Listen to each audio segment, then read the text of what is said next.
El Scorcho. ¡Ay, caramba! El Scorcho is the first single off of Weezer's 1996 album, Pinkerton. At the time, the album was considered the third worst of the year by the Rolling Stone. A few years later, it was called the 16th best album of all time by the same publication. So yeah, history has been pretty kind to this song, but I feel like it hasn't been kind enough.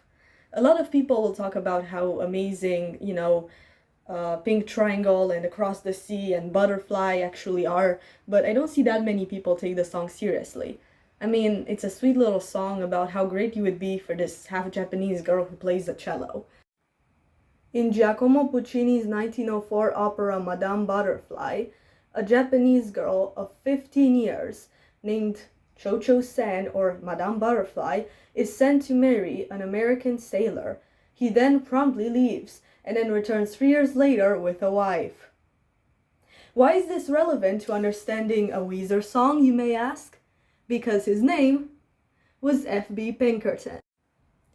Okay, so let's actually talk about the song for a second. El Scorcho by Weezer opens with the wonderful little tune El Scorcho, ay caramba, which may remind one of either tacos or wrestling, depending on your inclination. We then get to the lines introducing the girl, how she shreds the cello, she's half Japanese, she will not pay attention to the singer. That is also pretty important, and it may sound like it doesn't relate much to, the actual Madame Butterfly, but we will get to that in a second. After the ever wonderful plea of, I'm a lot like you, I'm here, I'm waiting, I would be good for you, which is to say the chorus, we get to the second verse, which is frankly a lot more interesting. We start off with the line, I asked you to go to the Green Day concert. You said you never heard of them. How cool is that? Which may sound at first like an odd little jab at Green Day, the band that Weezer would later go on to tour with, but instead it is a comment on how impressive and wonderful and beautiful it is to the singer that the girl does not listen to rock music, and so has no clue who he would be either. That is the thing that we have to keep in mind. Pinkerton is an album very concerned with how much the singer freaking hates singing. The singer then proceeds to steal her diary and read through it in her room while watching wrestling. Wrestling, you may ask? You see, the line, watching grunge, leg drop New Jack through a press table has a lot of meanings. It may refer to a certain Johnny Grunge and New Jack, who are both wrestlers, and how one might leg drop the other through a press table, pretty obvious. But it might also refer to the genres. New Jack, genre of R&B, which was pretty much destroyed as far as press coverage is concerned by grunge, and all of its excess, and all of its suicides, and all of its darkness, and what have you.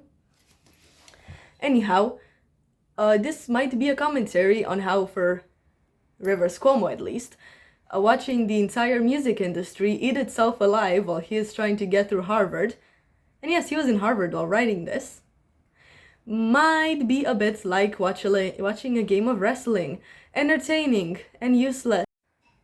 He then reads in her diary the line, listening to Xoxo fall in love all over again, which might, keyword might, be her admitting that she also is into him, and saying that F.B. Pinkerton and the lifestyle of a sailor is much like that of a musician, always gone in tour for many months at a time, possibly cheating on his missus.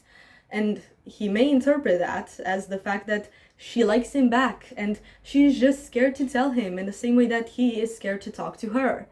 And that's where we get the lines about how stupid is it that he cannot talk about it. He has to sing about it. He has to create music. Even though he hates creating music, even though his favorite thing is when people don't know him for that, because he doesn't like the image that is associated with it. He doesn't like being the sailor that goes away for months at a time and doesn't love anybody in his life. And that is when the line, you're scared to say, I'm falling for you too, comes into place. The line, say hello to my heart, falls into place. My favorite line of the song is actually, I bring home the turkey if you bring home the bacon.